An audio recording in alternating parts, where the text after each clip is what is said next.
Thank you, friends, and welcome to this second webinar in our set of four, supporting the four modules that we're working on. And this is the first of two modules, looking at what we might argue are enduring themes within Quaker testimony across history. And so you'll begin, well, actually now, this week, beginning to move on to the module 3, which will look at another two themes. But the first module looked at equality or spiritual equality. Of course, the whole issue about whether spiritual equality leads to social equality is all mixed up with all of this, and you'll have seen that from the material we've worked on already. And of course, maybe the thing that Quakers are best known for is having a peace testimony that goes back over 350 years. So looking at those two themes, I mean, there will be Quakers who'll say to you that early friends never had a testimony to equality. And of course, this is where you begin to get into, well, what did it really mean to early friends? I mean, they didn't have a peace testimony. They certainly felt that they had a testimony against fighting without weapons or whatever. So these things get a bit complicated if you get into the technicalities. But the rationale of this course is very much about trying to help us root ourselves in the origins of key Quaker ways, not so that we wrap them in cotton wool and try and preserve them and try and live by them absolutely unchanged today, but as a way of deepening our rootedness in the tradition and allowing us to explore what these things mean to us in our contemporary lives as Quakers today. My role, I think, is to try and help root us and unpick the original spiritual basis of these things. And then really it's over to you to work with that in terms of what that means to you today and what's emerging for you as you engage with the material. And certainly some of the questions that are coming through and some of the reflections are giving me the impression that these things are being engaged with, and I'm hoping you're finding however you're working with this material, whether you're doing it on your own or whether you're also connecting with small groups, I hope you're finding it helpful. Again, feedback is always welcome. One of the things that I think is interesting about enduring Quaker ways is that more or less all of those enduring Quaker ways emerge within the first 10 or 15 years of the Quaker movement in a very particular set of circumstances and a very particular set of expectations and experiences. And so we'll see time and time again that these enduring characteristics begin because early friends have an experience that absolutely convinces them that God is acting in their time to fundamentally transform all things, to bring a new creation, to bring God's kingdom, to bring, in a sense, heaven on earth.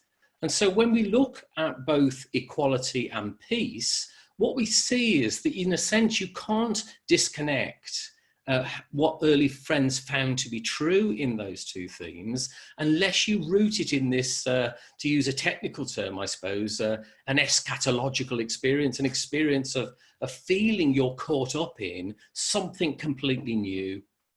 Of course, you'll also have sensed from the material that I've given you that things changed fairly quickly.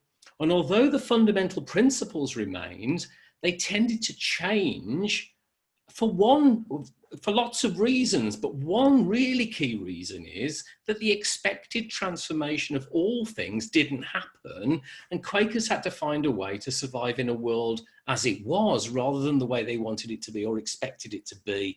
And so you move from a situation in which the Quaker movement feels it's in the vanguard of the transformation of all things, and everything it's experiencing and everything it's doing, in a sense, is meant to point to that new reality.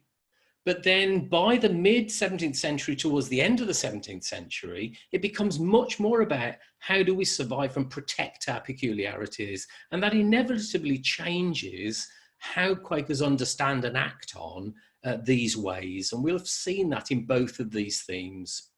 When it comes to equality, of course, the really big issues here are that early friends feel that part of that transformation of all things is that God is acting to gather people into a new unity.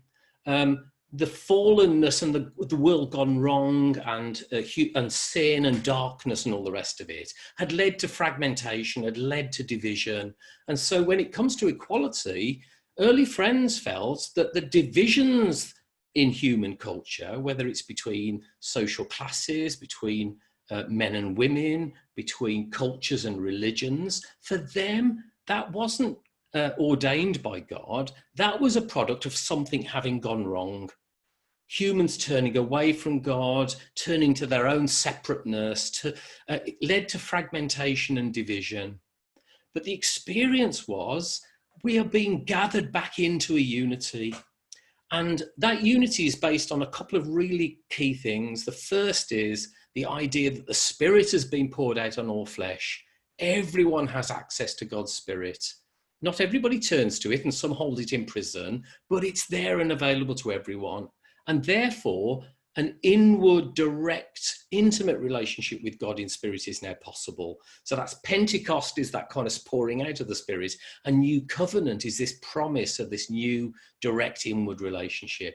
And one of the consequences of those two things is that people feel they're entering into a new way of being human. The way early friends tended to express it was they tended to say, we've been living in the way of Adam, which is the way of humanity gone wrong. And now we're being brought into the way of Christ, the new humanity, the new way of being human, fully in the image of God. And when you're in that new humanity, the old outward divisions are substantially transcended. And so, for example, the spiritual equality of women is based on the understanding that both men and women in this new possibility are effectively vessels through which God acts and speaks. Christ rules within the creature and speaks and acts through them, whether they are a man or whether they are a woman. And so obviously early friends could say, how dare you stop a woman speaking or preaching, because she's in the new birth and Christ is living in them, and how dare you stop Christ speaking in his people. And so you see it's very much a consequence of that very particular experience. When it comes to social differences, of course, economic differences, the issue here is that everyone is a creature. None of us are God. And therefore, if someone tries to raise themselves above their brothers and sisters, they're making themselves a God. And when they demand deference from people, they're wanting to be worshipped like a god, and that's idolatry. So that's really that fundamental basis of the social equality side of things. This new life has lifted you out of divisions that are the result of the world gone wrong. And that also applies to the issues of other cultures and other religions. We've got an interesting question on that, which will dig into this a bit deeper. But the possibility of the Spirit being in everyone, regardless of who they are or where they are, and the possibility of that direct inward relationship with God in spirit, enabled Quakers, at least to some extent, to transcend some of the limitations of their time in how people in England and Europe viewed other religions, viewed other cultures. Of course, in all of this, we've begun to note some of the limitations after the initial expectation of the transformation of all things falls away. And to some extent, Quakers find they have to accommodate to the way the world is. And so, although James Naylor argues very strongly that social economic divisions are a part of the fall, by the time you get to Robert Barclay's Apology, he's arguing that they are divinely ordained in a sense. When it comes to the spiritual equality of women, it's maintained, but in a more controlled way, because it's hard for us to understand how outrageous the freedom of women was in the kind of society in which Quakers were operating. So we get this tension between what early friends have found to be true and the way in which the world doesn't get it, and the way in which they have to find a way to survive. And that tends to mean softening or accommodating and finding a way to get through without completely throwing away the essence of of what they found to be true. And of course, we wouldn't be talking about this today unless the principle of equality and peace and so on hadn't maintained itself through Quaker history. On the peace side, of course, again, it's absolutely bound to the idea of what does it mean to live in this new humanity? If it's no longer I that lives, but Christ that lives in me, then the way of Christ will be revealed in my life. And the way of Christ, that new humanity we can all participate in, operates on a very different basis from the old way of Adam. Adam was in the fall, in the world gone wrong, focusing on outward and physical things, that desperate desire to own and control things. We'll come on to this in the next session when we look at economic issues. But it's a way of being human that inevitably falls into violent conflict. Whereas, of course, the way of Christ is a very different way of being human. And so friends aren't necessarily saying we believe peacefulness is a good ethical principle. What they're saying is we have experienced a new way of being human in which we can no longer be violent because we've had that taken away from us. The way of Adam in us has been done away with, and now Christ is living through us. And the way of Christ is peaceable. Christ overcame evil in the world, not by killing it and fighting it, but by not being overcome by it, by allowing it to do whatever it might do to you, and not sort of giving into it. We'll come on to this again when we get into the questions. It reminds me of Naylor's idea that the kingdom comes not by wearing out exaltation and cruelty. It's a different way of operating. And so the peaceable principles of early friends are based on this sense that we're now living in a new way of being human. And it's fully in the image of God. And this is what God is like. We saw it in the Jesus of history. And now this is living through us now. It's a different way of being human. And of course, they had an expectation that that was coming for the whole of the creation, and it didn't happen. And that's when Quaker peaceable principles, in a sense, become a peculiar characteristic of Quakers that the world kind of puts up with, as long as Quakers don't get too pushy about it. That's the other thing, of course, that Quakers in the first generation were very much on the offensive, felt they were at the point of the change of history, weren't prepared to back down, were quite threatening to those in power in many ways. But afterwards, when they're being badly persecuted, it's not such a good idea to sound very threatening and to be too assertive. And so Quakers have to tone it down and become, they're not demanding it for everybody. They're saying effectively, we are the faithful remnant and we will live in a peculiar way. So that gives you a little bit of a sense of the overall theme.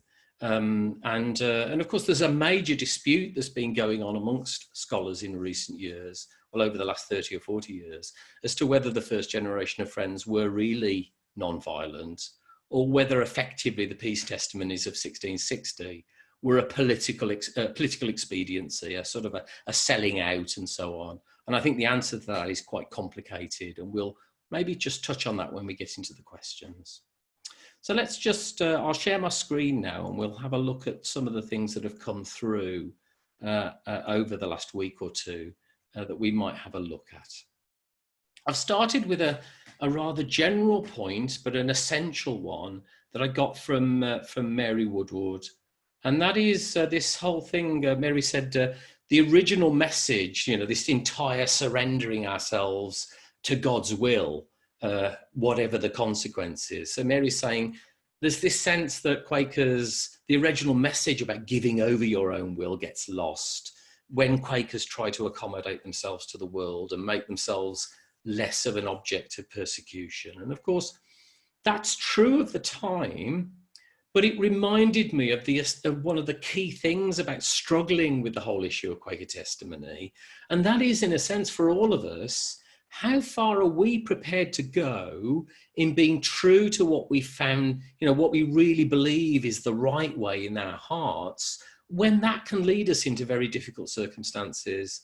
I mean, I know for myself, I find just even the mildest sort of inconvenience difficult, but to be kind of facing major persecution and the possibility of losing your life this is where you need real steadfastness. And so I think when we talk about Quaker testimony, it's really helpful that Mary's flagged this up. It reminded me of Advices and Queries 38. So if pressure is brought upon you to lower your standard of integrity, are you prepared to resist it? Our responsibilities to God and our neighbour may involve us in taking unpopular stands. Do not let the desire to be sociable or the fear of seeming peculiar determine your decisions. And so, I know I'm a classic example of somebody who loves these high principles in theory, but how far am I really prepared to live them? How far am I really prepared to go in facing the consequences of standing against destructive ways of the world and so on? And it kind of reminds me of the bit about testimony in the first module, where Rachel Muirs talks about testimony being a refusal and an interruption of the ways of the world, where we see those ways as being unjust, violent, and destructive. But when you disrupt the world, people get angry with you. Of course, the positive side is that when you disrupt things, you also experiment with new ways of doing things. And so you get the positive side is the development of holy experiments, new ways of living that change society, And although Quakers didn't see the fundamental transformation of all things, and for all their limitations across history, things that they have done have helped develop things in the right kind of direction, have helped positive change to happen. So just starting with that kind of challenge, really, how far are we prepared to go in giving witness to what we as individuals and as a community have found to be true, and how difficult and challenging that can be. So just moving on to equality, these are the questions that I'm going to post in the chat before you go into small groups. So having looked at the roots of the testimony, I was kind of just asking a few questions. How should the principles of spiritual equality and social equality relate to one another? And related to the second question, it's very easy to say, I'm going to internalize and spiritualize those things. And so what are the dangers of overly spiritualizing equality and turning it into a purely inward personal principle? So for example, when Quakers became slaveholders, they could affirm the spiritual equality of the slave as an inward and spiritual freedom in Christ, but that didn't necessarily lead to an outward physical social equality. And so we can see a tension between those two things within Quaker history at various times. So how do we relate spiritual equality and social equality?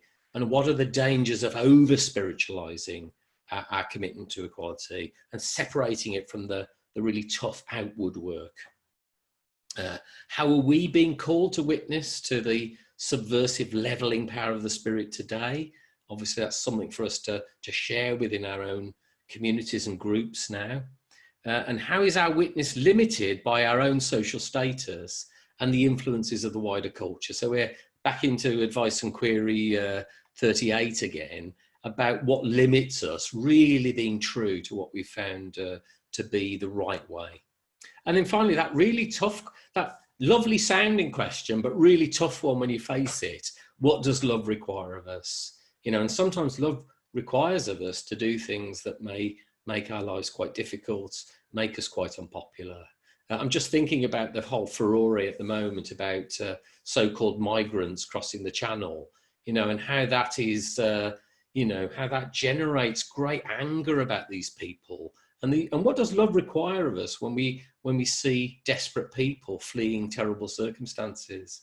But to stand up for the idea that actually all lives really do matter, including the lives of refugees, is, it's fair to say, a controversial point that will get us into arguments and make us seem strange. So that's just one example, really, of what we face today.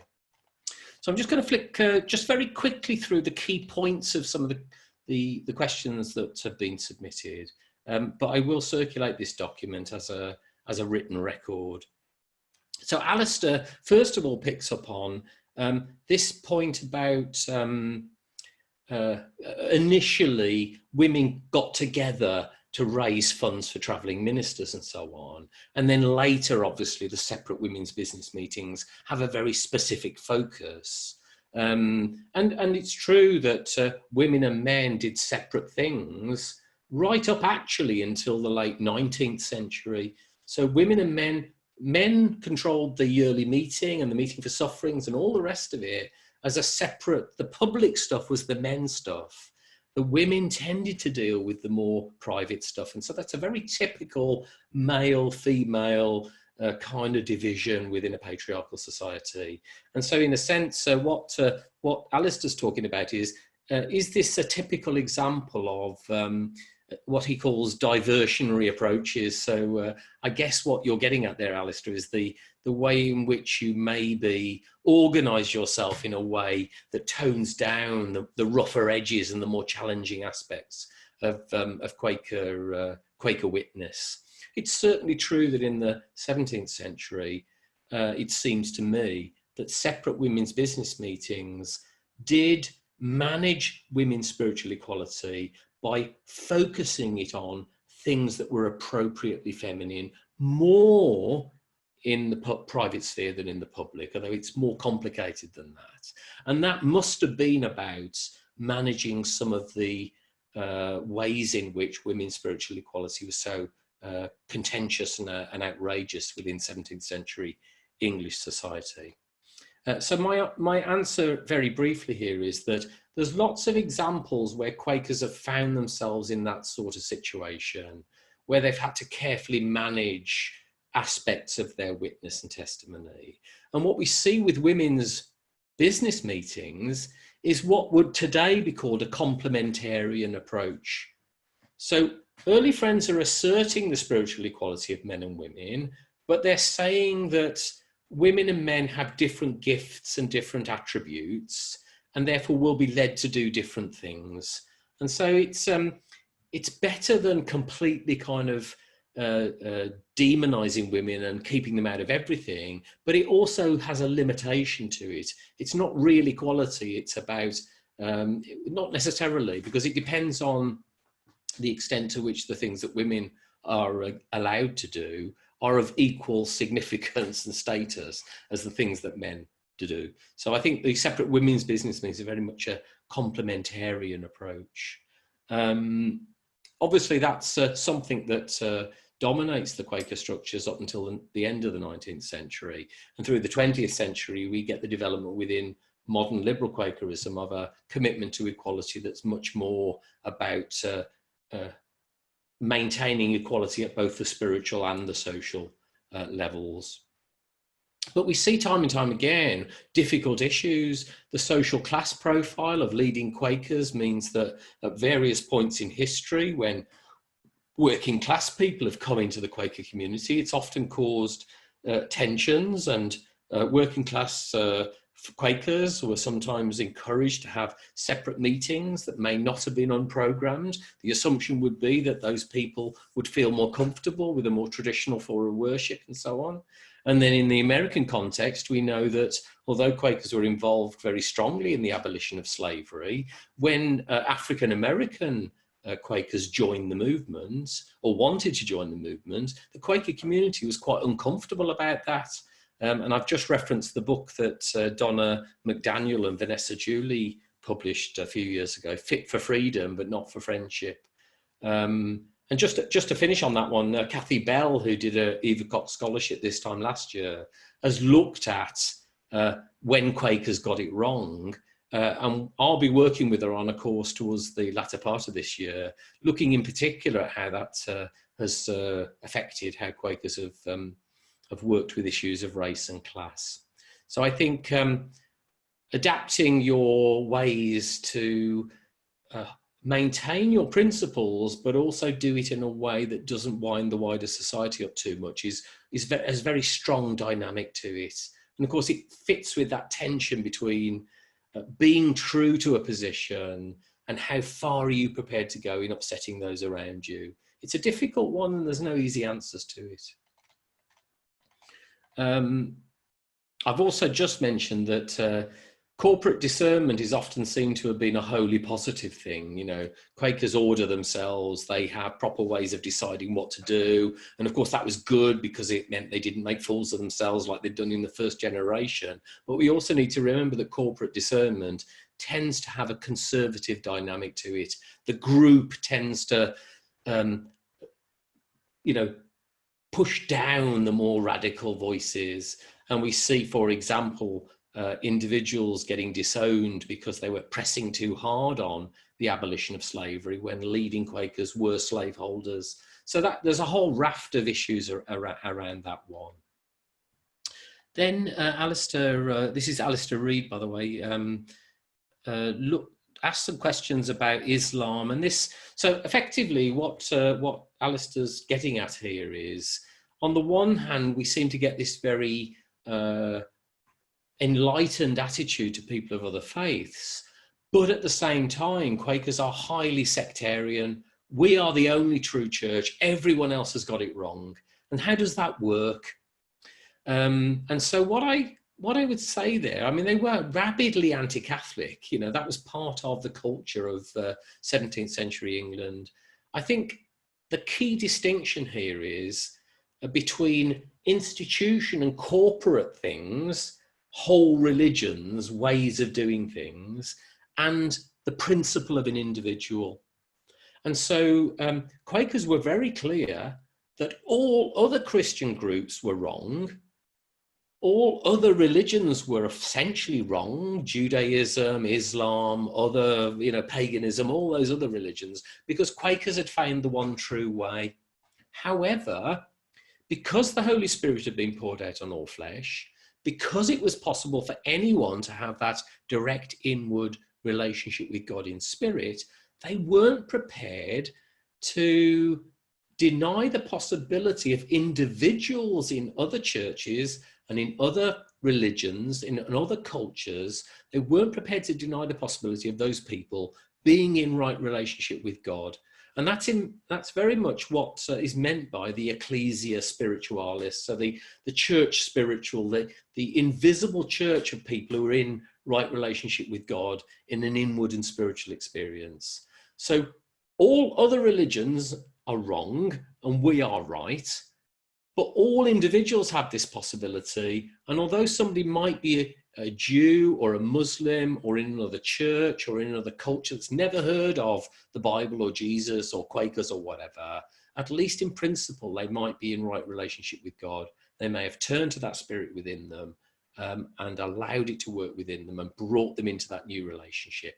And of course, that's the very heart of Quaker universalism, which makes possible the kind of modern liberal Quakerism, pluralist Quakerism we have today.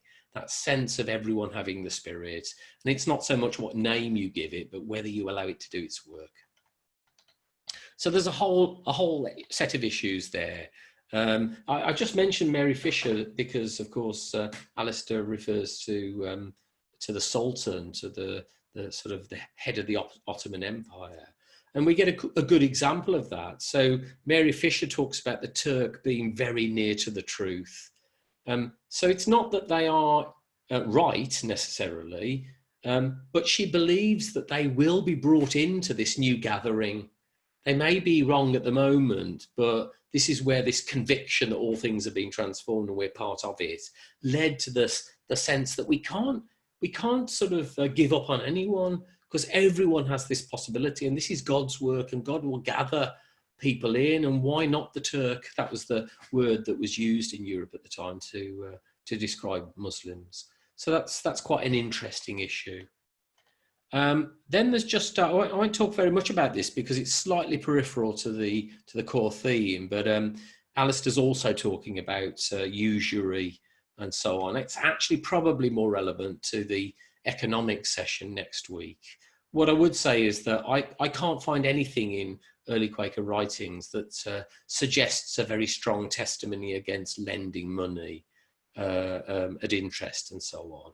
There's lots of stuff about not oppressing the poor, being honest and straightforward in what you're doing, not getting caught up with this whole thing about wanting to gather wealth and power and so on. James Naylor's very strong on that, and we'll hear that in the material for module 3. But I don't see a strong indication of a problem with usury.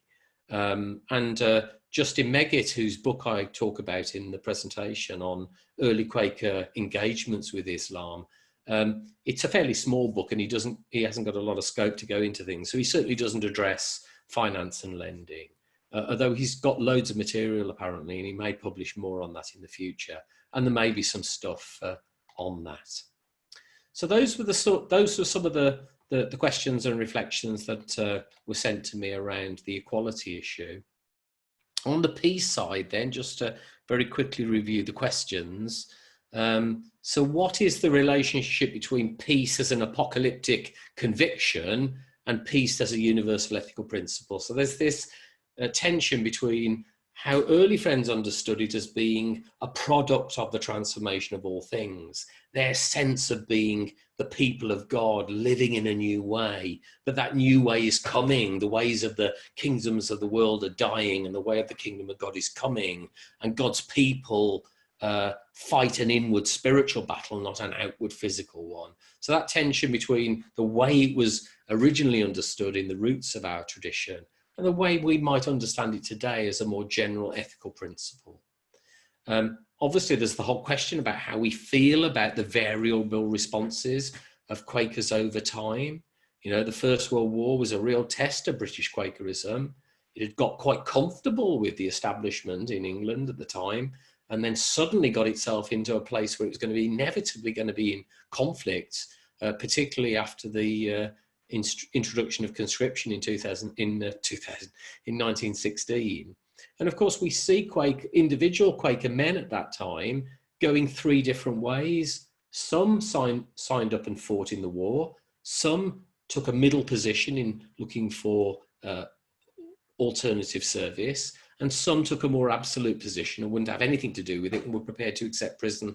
So how do we feel about that? Is that the inevitable consequences of having to cope with the ways of the world? How do we feel about those variable responses over time? What does it mean to us today, actually, being a people who are committed to peace, but actually we live under the protection of perhaps the most powerful military force in history? You know, how does that make us feel, and how do we operate within those sorts of circumstances? And what can we learn from the peacemaking of other groups? We're not the only peace church. Obviously, the Anabaptist tradition came before us, and there are many other groups, both faith-based and secular, working on peace. And so how can we support each other in these sorts of things? And what peculiar and specific insights and practices can Quakers offer in all of that? So a few reflections here, again, 1 or 2 initially from Alistair.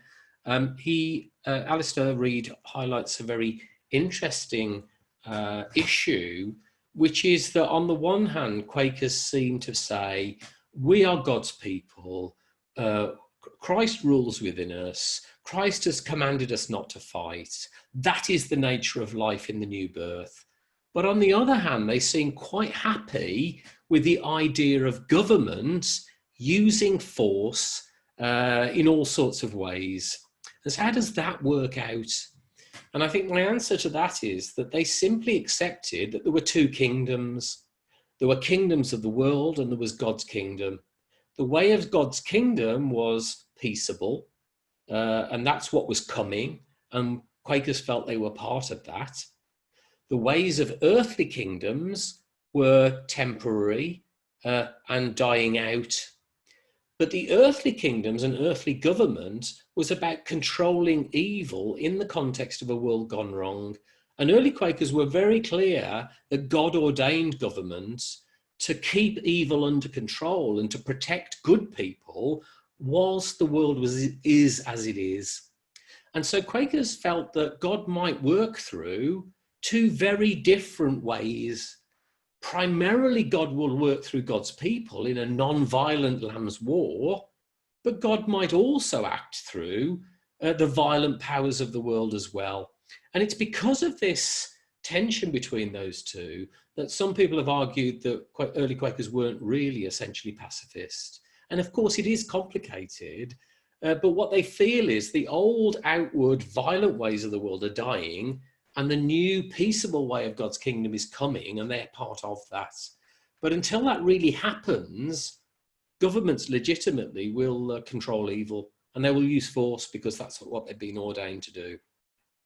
And so there's some really interesting writings from the end of the 1650s where Quakers are essentially saying to the Commonwealth powers who are just losing their power that had you been faithful, you would have conquered the world. You'd have conquered the Turk. You'd have dealt with the Pope and Catholicism and so on. And that sounds quite violent. I mean, what they're essentially saying is, you earthly powers, God could have acted through you and done and achieved things through you if you'd only been faithful. It doesn't mean to say that they felt that violence was the right thing for them. So it's a slightly nuanced position. It's not the kind of commitment to peace that maybe we take for granted today. If you're interested in in that kind of political idea, what is the nature of true government? Is it the government of outward authorities in the world, or is it the governance of Christ ruling within people? If you're interested in that, I've got an article in a journal called Anabaptism Today on Naylor's political theology, which looks at those issues, and I'll circulate the link to that. It's free access. You just have to register as a user for that journal. Then Alice has also asked about peace tax and about the history of Quakers resisting paying taxes that are being raised for war. And I've had to say that it's really outside of my expertise. I don't think I could say anything with any authority, but I've offered a number of links to articles and so on that give information on that, should you wish to follow those up. And then finally, Mary Jane has raised a very interesting scenario, which is that she'd seen the way I was discussing the nature of the Lamb's War as a non-violent, primarily inward spiritual campaign. It's really about an inward struggle or inward spiritual war about what rules within the individual creature. Is it the way of Adam? Is it the way of Christ? Am I in the kingdoms of the earth or the kingdoms of God? Am I moving into heaven on earth, or am I still living in the corrupted ways of the old order? And she flags up a particular example of a time in 2003, which of course many of us were caught up with what was going on at that time in the time of the invasion of Iraq and so on, of some young people getting caught up in a demonstration and wanting to sort of storm a police station and kind of physically release people and so on, and an older Quaker suggesting that that's not the way, and that actually this person was absolutely committed to non-violent direct action. And actually, interestingly, being prepared to physically put yourself in harm's way. And Mary Jane just says, is that the Lamb's War? And I think from a contemporary point of view, it fits very nicely. Basically, for early friends, the way of Christ didn't overcome evil by using evil means. The way of Christ, the way of the Lamb, overcomes evil by not cooperating with it and non-violently resisting it and being willing to accept the consequences of that. And so that's very, I think we can see a direct connection between that early 17th century Lamb's War understanding and an understanding of how we resist things today that we think are evil in a way that doesn't perpetuate the very evil that we feel that we're resisting. The challenging thing, of course, for us is that it does mean putting your body on the line, because if you're not prepared to use violence, all you can do is place yourself in as a barrier to some of these things, and that that can be a costly thing, both in terms of arrest and imprisonment, and also sometimes real physical danger. And so I think that's a really good example of the Lamb's War, in a sense, within a contemporary context. But of course, within all of these, we haven't talked a lot about discernment in this session, but both individually and as communities, we have to discern, first of all, what it is we're led to resist and interrupt. And then we have to discern what we do about it, what's consistent with what we feel is true within ourselves, our spiritual experiences, the leadings of the spirit, what's appropriate, what isn't. And each case has to be discerned on an individual basis. And this is where actually Quaker testimony often isn't a blanket answer to everything. It's an indicator of where we might go. But we have to discern as individuals and as a community what we specifically do in real located historical situations.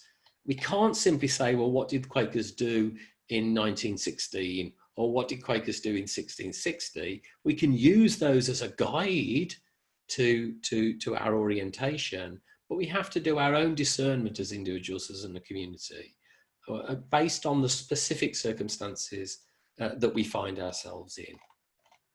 So that's the basic stuff that I've received since the last session. And I'm going to close that now and offer the opportunity to have a little bit of small group work. Now, bear with me just a second while I try and copy and paste those questions into the chat area. See how effective I are. Bear with me. Oh, wait a minute.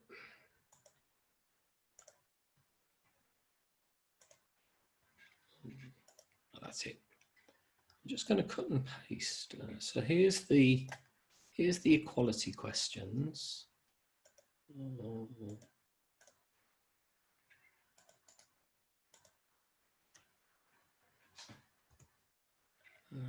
Yeah, it doesn't look too great, but hopefully you can see what that is. And then I'll post also these questions. So an opportunity now, maybe just to have 10 minutes, just for initial opportunity to maybe share a little bit about your response to this material. As I say, if you really don't want to do it, just don't accept the invitation, and maybe turn off your video and have a bit of quiet time. But hopefully, how many of us are there? So we've got 50. So I'll maybe just do 3 groups, and then even if 1 or 2 people drop out, you've still got a viable number. Is that okay? So you've got the questions in the chat area. I will, let's have a look. I will put you into, I'm going to pause the recording now. So